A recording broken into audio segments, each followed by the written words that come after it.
الجزائر العاصمة تتميز بتنوع الملابس التقليدية. اليوم سوف نتحدث عن القويط، واحد من أجمل هذه الملابس، يختلف عن الكراكو وعن الغليلة بطول هذه السترة وزركشتها المختلفة، وأحيانا يرصع بأحجار كريمة. تستغرق صناعته أكثر من 3 أشهر يدويا، معا لحماية التراث الجزائري.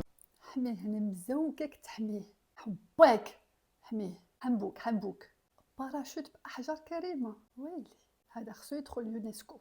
جاتني كتشبه خادمه حريم السلطان. شوفي، اذا عطيتينا غارونتي طيحي من الكاتريام ايطاج ما يوقع لك والو، والله تنكوموندي. اقسم بالله كما كيقول عبد القادر السيكتور، اقسم بالله تنكوموندي اذا ما طرالك والو تلاحي لنا من الكاتريام ايطاج. عارف بان الباراشوت بروميير كاليتي. البنات شكون تكوموندي معايا؟ بيس.